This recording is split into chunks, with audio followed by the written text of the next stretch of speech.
मित्रों नमस्कार। कोविड-19 की वजह से लॉकडाउन में हम ऑनलाइन क्लासेस ले रहे हैं। इसमें आज मैं आपके सामाजिक अनुसंधान पद्धतियों के विषय में आपसे कुछ चर्चा करूँगा।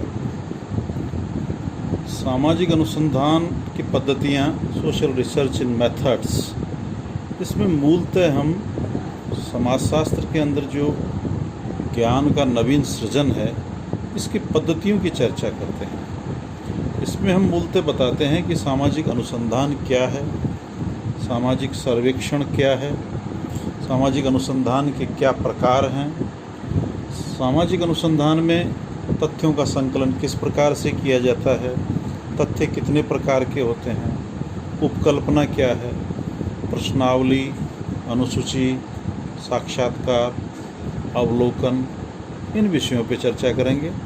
और इसके उपरांत हम जो डेटा जो हम फील्ड से लेके आते हैं, उनके बाइफर्केशन के लिए मीन, मोड, मीडियन की चर्चा करेंगे। आज मैं आपको संक्षिप्त में उपकल्पना के विषय में चर्चा करूँगा। उपकल्पना, प्राकल्पना या परिकल्पना।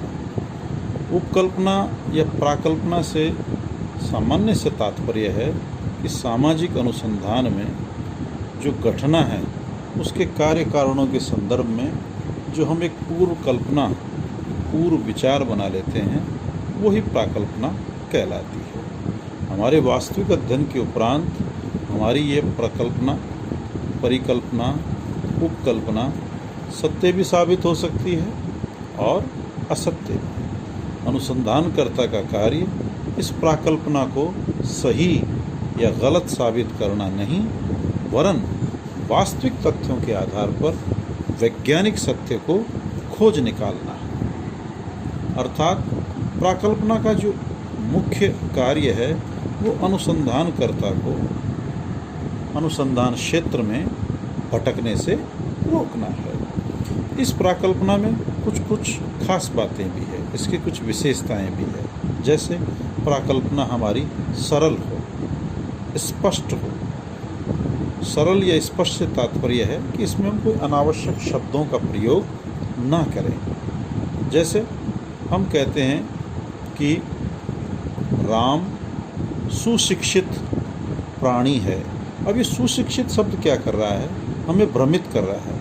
अगर हम सीधा बोलते हैं कि राम एक शिक्षित प्राणी है तो हमारी बात समझ में आती है। अब सुशिक्षित के समाज के अलग अलग व्यक्ति अलग अलग मायने लगाएंगे। सुशिक्षित से कोई लगाएगा कि साहब धार्मिक प्राणी है, कोई बताएगा आध्यात्मिक है, कोई बताएगा सरल है।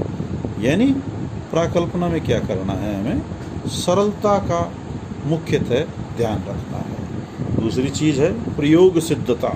प्रयोग सिद्धता से अर्थ है कि हम प्राकल्पना ऐसी ना बना लें कि जिसका हम प्रयोग ही नहीं कर सकें। जैसे मैं कहूँ कि मंगल ग्रह पर रहने वाले प्राणी ज़्यादा ईमानदार है बजाय पृथ्वी पर रहने वाले।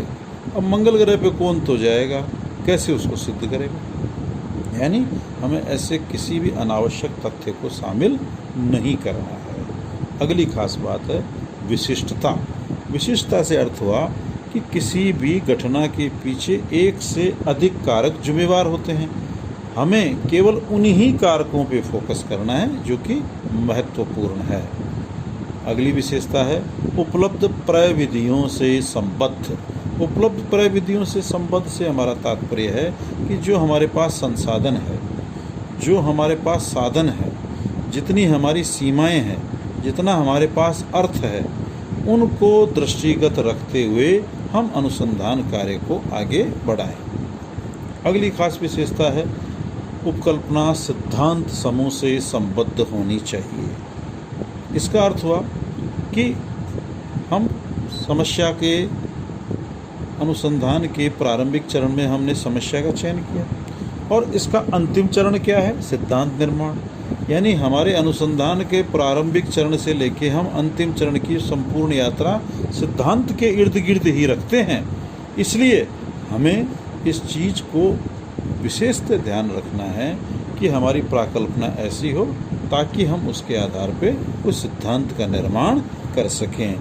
और इसकी लास्ट विशेषता है सरलता।